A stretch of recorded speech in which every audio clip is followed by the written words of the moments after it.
ओम साई राम मेरे प्यारे बच्चों, आपकी माँ आपके सामने फिर आज अच्छे सा अनुभव लेकर के आ रही है और साईं से आपको आशीर्वाद दिलवाने आ रही है। बच्चों, मैं आपको बताना चाहती हूँ कि होली आ रही है और होली पे लोग अक्सर आपने सुना होगा गांव में शहरों में, ये नहीं कि हम गांव में ही ये बात मानी जा सकती है कि भाई गांव के लोग कम पढ़े लिखे होते हैं, अंधविश्वास होते हैं तो ऐसा करते हैं।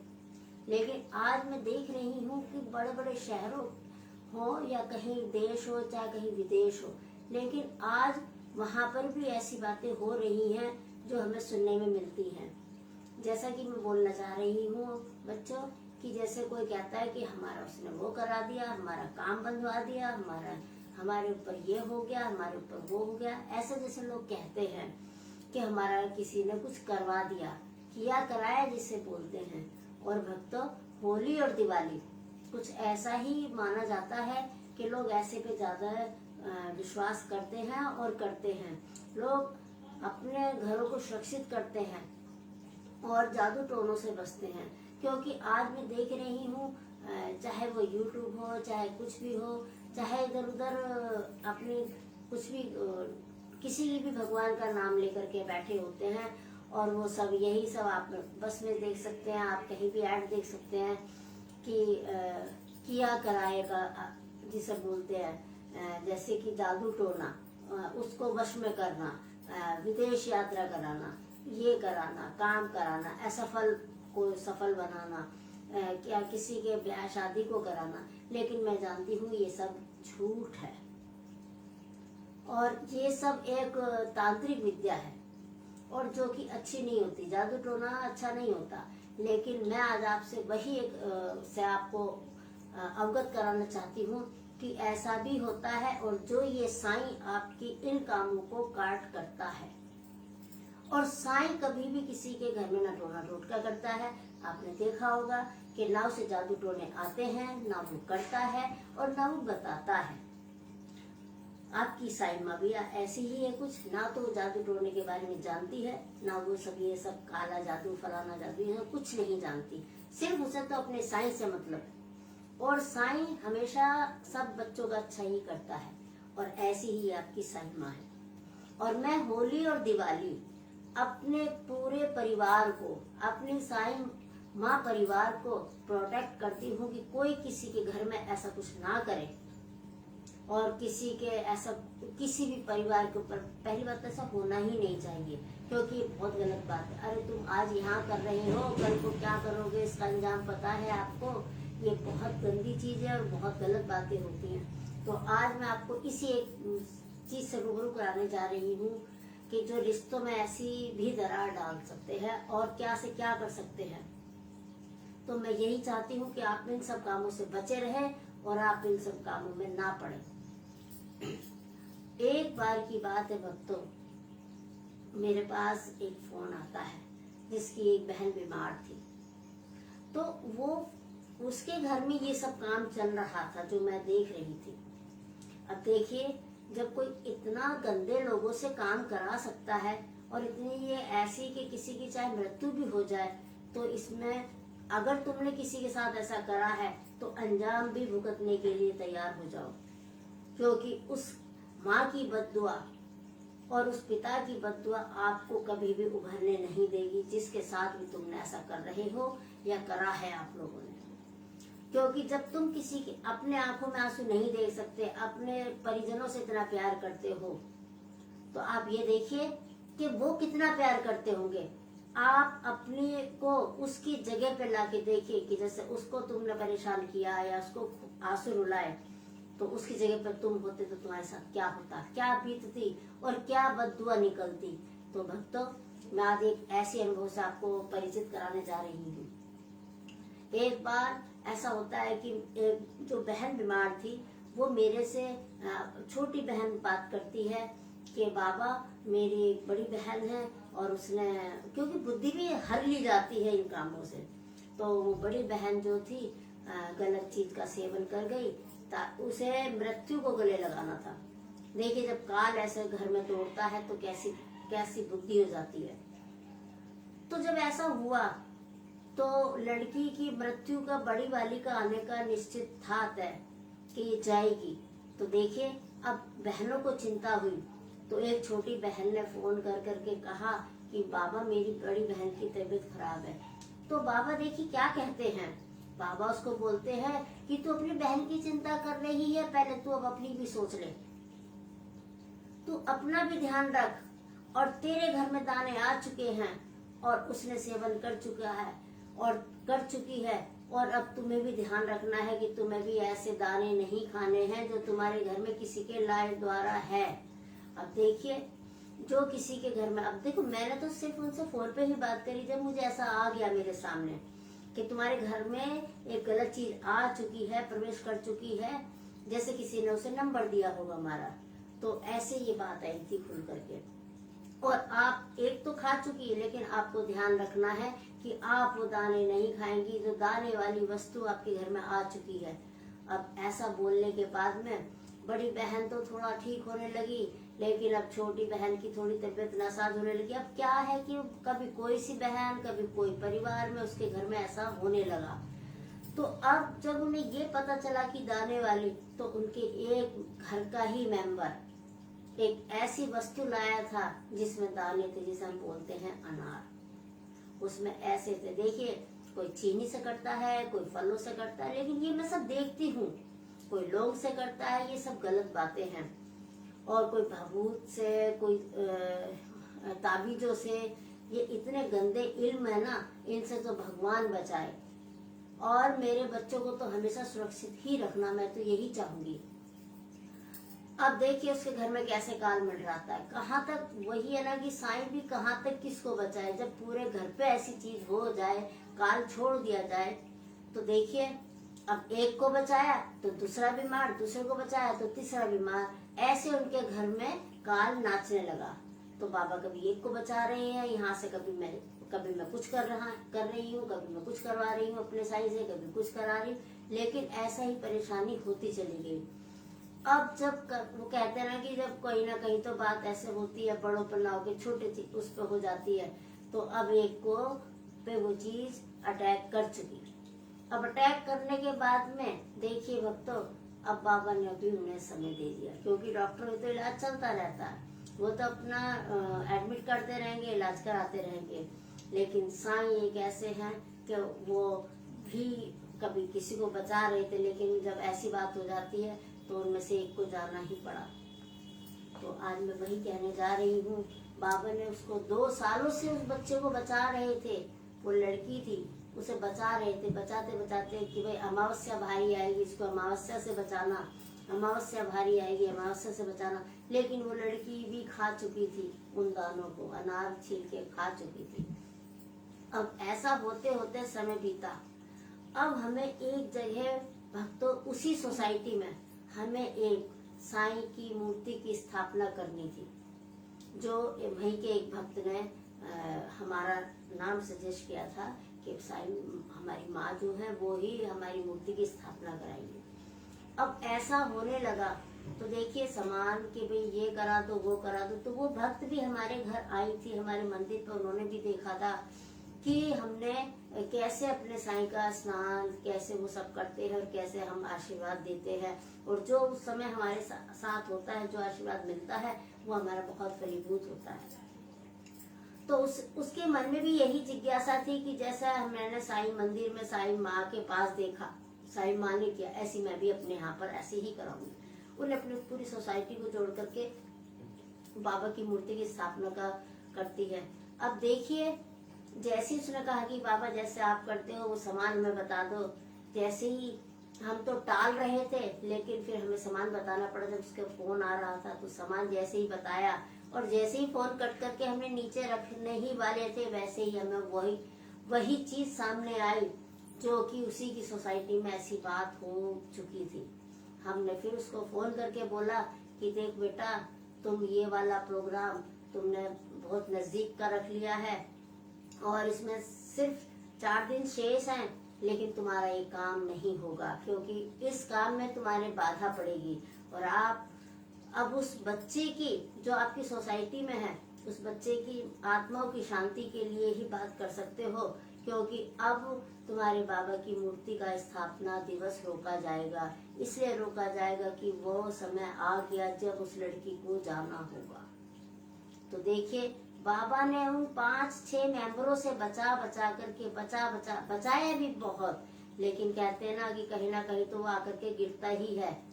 तो देखिए, सबसे छोटी बच्ची, उसके ऊपर ये चीज आके गिरी। और अमावस्या का समय दिया था, ना जाने 2 साल से कितनी अमावस्याओं को निकाला है साईं ने, लेकिन अब इसी अमावस्या पर उस बच्ची का समय आ गया और वो पूर्ण हो गया। तो देखिए, साईं ने अपने आप को भी विलंब रखा इतने कि नहीं, मैं करूंगा अपना काम, और बाबा ने वहां पर अपनी स्थापना के लिए रोक लगाई। तो देखिए, इस किया कराई के लिए मुझे बहुत दुख होता है जब लोग ऐसे काम करते हैं। उस माँ पर, उसके पापा पे क्या बीत रही होगी। आप ये जरा सोचो, अगर आप, मेरी आपसे ये एक संदेश है, अगर आप ये सब काम करते हैं और आप इन सब चीजों में विश्वास रखते हैं कि ये करो वो करो, तो मेरी प्लीज आपसे, लोगों से ये विनती है कि आप इन कामों में ना पड़े। आप सच्ची भक्ति करें, सच्चे भगवान को माने, आपका उसी में ही उद्धार होगा। लेकिन आप ये सब कर्म करेंगे तो उसमें आपका उद्धार नहीं होगा। आप थोड़े समय के लिए तो खुश हो जाएंगे कि आपने ऐसा कर दिया, आपके साथ ऐसा हुआ, लेकिन आप उस समय को देखिए कि जो वापस लौट के आपके पास आएगा वो समय, क्योंकि वापस हमेशा लौट करके ही आता है समय, वो किसी को नहीं पकड़ता। तो देखिए, अब होली आ रही है और ये मेरा वादा है अपने बच्चों से कि मैं अपने हर बच्चे के घर को प्रोटेक्ट कराती हूँ अपने साईं से, कि कभी ऐसा ना हो। क्योंकि कहते हैं ना कि आंखें ऐसे ही खुलती हैं, ऐसे ही भक्त, वो भी तो भक्ति होंगे एक दूसरे भगवान के, किसी के भी, जो ऐसा काम करते हैं। तो मैं यही चाहती हूँ कि जितने भी जो भी मेरी इस बात को सुन रहा है, साईं माँ परिवार से जुड़ा हुआ है, और मैं उस पूरे घर को सुरक्षित कराऊंगी अपने साईं से कि मेरा साईं उस घर के अंदर ऐसी कोई भी वस्तु प्रवेश ना करे। जो आज मैंने अभी 2 दिन पहले सुनी, ऐसा देखा, और ऐसा कभी मेरे किसी भी भक्त के घर में ऐसा ना आए। और कोई ऐसा करे तो वो उसकी बात उसी के वापस घर चली जाए, किसी दूसरे के घर में ऐसी वापस वो बात ना आए। तो मेरा यही है कि मैं होली और दिवाली अपने सुरक्षित, अपने द्वारका माई से ही अपने बच्चों का घर प्रोटेक्ट करती हूँ। तो आप भी सब सावधान रहिए भक्तों, इन सब चीजों में ना पड़े। अब देखिए भक्तों, ये तो रहा ऐसा, इसके लिए मुझे आपको अवगत कराना था और आपको सचेत करना था। अब आता है भक्तों, मैं आपको एक दूसरा अनुभव सुनाने जा रही हूँ, जो कभी शिरडी साईं में हुआ करता था, जो साईं अपने साक्षात अनुभव कराया करते थे। तो देखिए, एक बार अभी कुछ समय ही हुआ है, तो एक भक्त की आंख में थोड़ी दिक्कत आ रही थी, जो मेरा सानिध्य अच्छा भक्त है, और उसकी जब आंखों में दिक्कत आई तो मैं उसका जल बना रही हूँ, ठीक कर रही हूँ, और बाबा की कृपा से आराम भी लग रहा है उस बच्चे को। तो देखिए, वो भी इसी की करामात का ही असर था, जो कभी पहले किसी जमाने में हुआ होगा। वो कहते हैं ना, कभी कभी समय उठ के आता है। देखिए, होली का महीना है, तो मार्च के महीने में ये शुरुआत हुई, तो वो हमारे पास जब ही जुड़ा था भक्त, जब उसको ये परेशानी हो चुकी थी, और वो ठीक भी हुआ था, क्योंकि डॉक्टर इलाज से उस समय वो ठीक हो गया था। लेकिन अब जैसे ही वो, तब से ही हमसे जुड़ा था, लेकिन अब वही समय फिर लौट के आया, तो हमने उसको फिर करा, तो हमने अपने साईं से ये गुहार लगाई। तो देखिए, मैंने अपने आप को देखा शिरडी साईं द्वार में। मैंने द्वारका माई में अपने साईं के साथ बात ऐसे करी जैसे कि पहले जमाने में, अब से 100-125 साल पहले बात हुआ करती थी साईं के साथ। जैसे बाईजा माँ बात करती थी, ऐसे ही मैंने ही बात करी।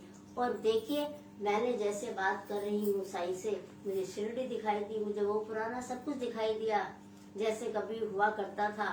तो मैंने देखा कि साईं से मैंने उस भक्त की अरदास लगाई कि बाबा, ऐसे उस बच्चे की आंख में दिक्कत है। तो बाबा ने मेरी तरफ इशारा करके, ऐसे करके, और फिर सामने देखा द्वारका माई के द्वार की तरफ, तो वहां पर एक कुत्ता भौंक रहा था। तो जब मैंने भी कुत्ते की तरफ को देखा, तो फिर मैंने बाबा की तरफ पलट करके देखा, तो बाबा ने कहा कुछ समझ में आया? मैंने कहा हाँ समझ में आ गया। अब मेरी जब समझ में आया तो मैंने भी समझ लिया कि मुझे क्या करना है। तो बाबा ने फिर मैंने भी झट से और आशीर्वाद के लिए बाबा से गुहार लगाई कि बाबा आपने एक बच्चे को दिया, तो मेरे तो करोड़ों बच्चों में ऐसी कोई इतने बच्चे हैं, कहीं ना कहीं ऐसी कोई दिक्कत होगी, तो बाबा प्लीज आप उसे भी सही करिए। तो बाबा ने आशीर्वाद दिया मुझे कि जाओ। जैसे मैं कहती हूँ कि मेरे पास तो हजारों फाइलें होती हैं एक तरह से, कि किसी की शादी का, किसी की नौकरी का, किसी के काम का, किसी के घर का, किसी के गोडाउन का, किसी के नौकरी का, और किसी के अपने बिजनेस का, और किसी के बच्चों का। तो मुझे तो साईं अपने वो कह देते हैं कि जाओ आज मैंने तुम्हारी ये वाली फाइल पास करा दी। तो फिर मेरे जितने भी बच्चे होते हैं, मेरे अपने भक्त, अपने बेटे होते हैं, तो उनकी पूरे ऑल ओवर में वो सब एक एक काम होने लगता है। शादी से संबंध हो, चाहे बच्चे से हो, चाहे नौकरियों से हो, चाहे मकानों से हो। तो मेरे तो समझ में आ जाता है कि मेरे कितने बच्चों के ये काम अब बनेगा। तो जैसे सीजन हर चीज का होता है, तो मेरे भी फाइलों का सीजन होता है। तो जब मैंने फिर उस भक्त को अपना फोन करके मैसेज डाल दिया, पहले फोन करा फिर मैसेज डाल दिया ताकि याद रहे, तो देखिए उसी शाम, और मैंने भी देखा था जो शिरडी में एक देवर भाभी लड़ रहे थे, तो उसने भी ऐसा ही सपना उसी समय देखा जिस समय मेरे को आया था। तो उसने भी फिर मुझे, जब मैंने उसको फोन किया तो उसने भी मुझे बताया था कि मैंने भी माता जी ऐसे ऐसे देखा कि पानी है और पानी में दो पुलिस वाले झगड़ रहे हैं, और मैंने आपको भी देखा और सब कुछ देखा। तो देखिए कैसे पानी में से निकाला जब जाता है, तो कहते हैं ना गुरु ही तो तिरा के ले जाता है, तो उसके हम गुरु भी हैं, माँ तो है ही है। तो देखिए जैसा सेम टाइम पर हम दोनों को एक तरह से सपना आता है, और मैंने अपने बच्चों की आंखों का इलाज करवाया। तो जितने भी मेरे भक्त हैं जो मेरी वाणी को सुन रहे हैं, और किसी की भी आंख में दिक्कत है, तो वो अवश्य ठीक होगी। तो देखिए अब जब ऐसा होता है, तो बाबा ने सब पर अपना आशीर्वाद किया, और मुझे वो पुरानी द्वारका माई का फिर और अपने बाबा से रूबरू बात करने का फिर एक मौका ऐसा मिला। तो देखिए मैं कितनी भाग्यशाली हूँ, और कितने अपने बच्चों का ध्यान रखती हूँ, और ऐसे ही मैं कराती रहती हूँ।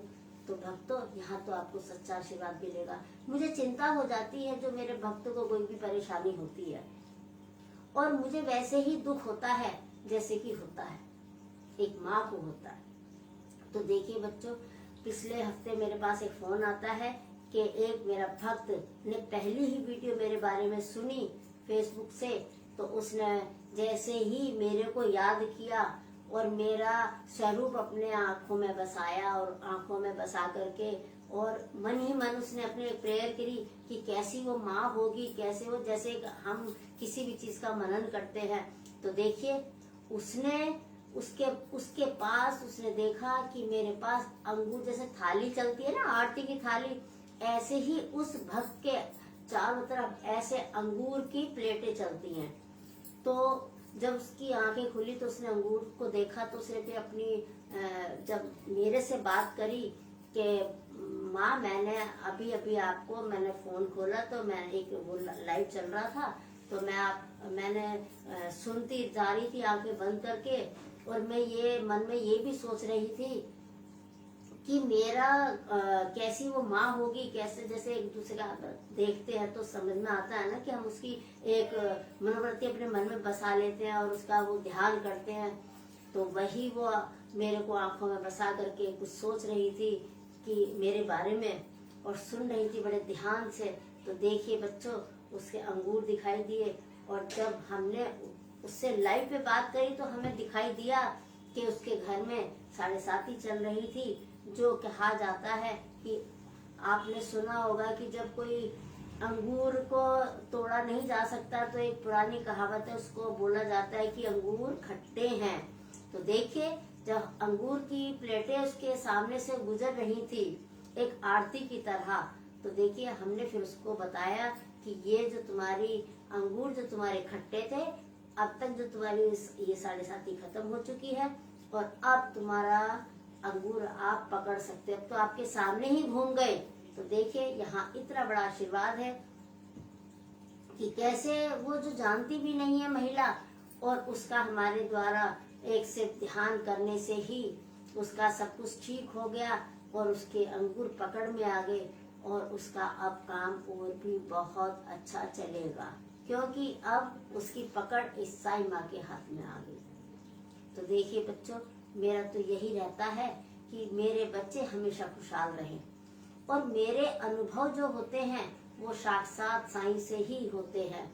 और मैंने कभी आज तक किसी को ऐसे उपाय नहीं बताए, क्योंकि कभी ऐसी कोई बात भी आ जाती है तो मेरी पुरानी वीडियो में आपने देखा होगा, एक बार एक जो बाघ था जिसे हम गिद्ध बोलते हैं, वो उसको परेशान कर रहा था खेत में, तो मैंने कैसे उसका साईं ने कैसे उपाय झट से बताया था बालों के द्वारा, और ऐसे वो फिर ठीक हुआ। तो मेरे जो उपाय चलते हैं वो झट से जो मुझे बता देता है वैसे ही मैं झट से करा देती हूँ और उसका असर आ जाता है। तो मेरा कोई तांत्रिक से, मेरा कोई किसी भी मौलवी से, किसी भी ऐसे कर्म से नहीं है जुड़ा हुआ काम, मेरा तो स्वयं साईं से है। और भक्तों, साईं क्यों करेगा किसी को टोना टोटके का काम, या माँ क्यों करेगी? इसलिए नहीं करेगी क्योंकि स्वयं साईं तो भगवान का स्वरूप है। भगवान कभी टोने टोटका नहीं करता, और माँ भी टोने टोटके पे विश्वास नहीं करती, वो तो सिर्फ अपने साईं पे विश्वास करती है और साईं के द्वारा ही कराती है। ऐसे ही भक्तों, एक और किस्सा सुनाने जा रही हूँ। वो भी एक भक्त हमारे फेसबुक से जुड़ी है और वो दूर बैठी सुनती रहती है कि पता नहीं माँ कैसी होगी, माँ से मेरा कब मिलना होगा, कैसी वो द्वारका माई होगी, कैसे, मतलब एक जैसे एक मनन करते रहते हैं, ऐसी एक भक्त मनन करती रहती थी। और उसने अपनी बेटी के यहाँ पर गई हुई थी, उसने हम पे फोन किया कि मैंने आपका फेसबुक से देखा है और मैं आपसे अपनी बेटी के बारे में जानना चाहती हूँ कि मेरी बेटी को घर एक बेचना है और दूसरा लेना है, जो भी उसने सवाल किए होंगे। मैंने कहा बेटा आप अपनी बेटी को पर पहले मुझे ये बताइए कि आपके घर में अंगूठा किसका कटा है। तो उसकी आंखों में झरझर आंसू बहने लगे, क्योंकि वो अपनी बेटी के गई ही इसलिए थी कि उसका खुद का अंगूठा एक घी का टीन सा जो होता है, उसकी जो बहुत पतला वो होता है, वो पूरा से कट गया था जिससे, और उसका खून ही खून बह रहा था। तो एक ही बेटी है उसके, और वो अपनी बेटी के घर इसीलिए गई थी, और बेटी भी उसको इसीलिए लेके गई थी कि माँ रोटी कैसे बनाएगी, माँ काम कैसे करेगी।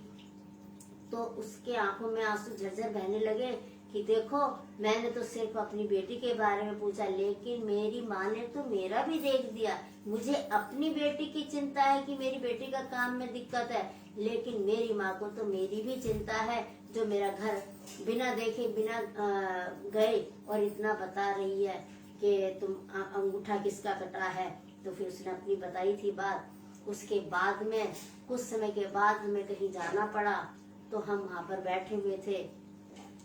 तो हमारे पास ये हमारी एक कुदरती बात है कि जहाँ हम अगर कहीं जाते हैं तो हमारे पास जिसके हमारे दिल से दिल का तार जुड़ा होता है, तो उस भक्त के फोन हमारे पास स्वतः ही आने लगते हैं। तो देखिए फिर हम जहाँ पर थे तो वहां पर हमारे पास फोन आने लगे, और जब फोन आए तो जिसको फोन आए तो हमने कहा हम यहाँ पर हैं, आप हमसे मिलने आना। तो देखिए वैसे मिलने आते हैं, और जिसको दिल से तार जुड़ा होता है बाबा तो उसे स्वयं बुला लेते हैं। तो देखिए आज वो भक्त, आज वो यहाँ पर ऐसे आई हुई है, और रास्ते में ही है, आने वाली है कि मुझे आज अपनी उस साईं माँ से मिलना है जिसने मेरे बारे में बिना देखे बताया। ये भक्त के भाव होते हैं, और भक्त के भाव भी ऐसे ही होते हैं कि उसे दिखाने की जरूरत नहीं होती। ऐसे ही मैं आज आपको एक और किस्सा सुनाने जा रही हूँ जो साईं भक्त से जुड़े हुए हैं और साईं से भी जुड़े हुए हैं, और भक्तों का यानी कि पूरा एक समूह होता है जिसे हम बोलते हैं कि पूरा ग्रुप जिसे बोलूं। तो देखिए मेरे सामने एक ऐसी भी बात आती है सामने कि पूरा ग्रुप होकर के, पूरा पैसा इकट्ठा होकर के साईं के नाम की जमीन ली जाती है, और उस जमीन को भी देखिए कैसे एक धोखे से बेचा जाता है। ये मुझे बड़ा दुख लगता है इन सब चीजों से, कि तुम ऐसा तुम मत करो। कम से कम अगर तुमने साईं के नाम से जगह ली है तो तुमने उस पर बेचने का कोई अधिकार नहीं है। हाँ, तुम अगर करना ही था तुम्हें दान करो, तुम किसी की लड़की की शादी में कुछ दान दो, कि किसी की पढ़ाई हो रही हो और वो पढ़ाई करने वाला हो और उसके पास पैसे का अभाव हो, तो तुम उसमें फीस दे सकते हो। तुम अगर किसी की रोजी रोटी में थोड़ा सा भी कमी है और तुम देने के योग्य और तुम्हें पता है ये सही व्यक्ति है, तो तुम उसके थोड़ा सा दान पुण्य अपने द्वारा कर सकते हो, ताकि तुम्हारा दान लगे और उसका पेट भरे।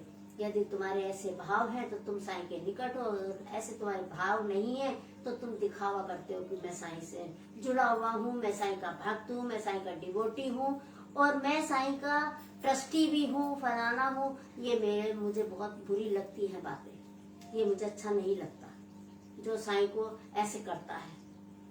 अरे साईं तो कहता है कि तुम दान करो, तुम किसी निर्दयी मत बनो, तुम किसी को ऐसे दया भाव रखो दूसरे के प्रति। तुमने मानव जन्म लिया है और उससे भी पहले अपने घर के बच्चों को और अपने परिवार को देखो, क्योंकि सबसे पहला आश्रम तुम्हारा घर का है। अगर तुमने अपने घर के आश्रम को निभाया है तो तुम अपने साईं के आश्रम को भी निभाओगे। अगर तुम अपने घर के आश्रम को नहीं निभा पाओगे तो तुम कैसे किस संत की सेवा कर सकते हो, कैसे तुम साईं को मान सकते हो। और मेरा तो यही कहना होता है कि साईं सेवा, संत सेवा सबसे बड़ी सेवा है। इस रूप में मैं जहाँ जाती हूँ मुझे पता है कि वो संत की कैसे भाव से सेवा करते हैं और कैसे इसको मानते हैं। और जो इस माँ को मानता है और जो इस माँ की सेवा में है उसका तो बहुत ही अच्छा होगा। ये मेरा और साईं का वादा है, क्योंकि साईं में हम बसते हैं, हम में साईं बसते हैं। और जो साक्षात साईं को और साईं माँ को देखना चाहता है तो वो इस साईं माँ से अटूट प्रेम करे। और जो एक माँ से प्रेम करता है उसके तो अपने आप से होते ही काम बनते हैं। और मेरी तरफ से बच्चों बहुत बहुत आपको शुभ आशीर्वाद। होली आ रही है, आपको सबको ध्यान रखना है, किसी से ऐसा वैसा कुछ नहीं खाना। और आपको हाल तो आपकी माँ आपके साथ रहती है हमेशा और मैं करूंगी सबका, लेकिन फिर भी आप भी अपने तरीके से सचेत रहिए। ओम साई राम मेरे प्यारे बच्चों, हमेशा खुश रहो। साई राम।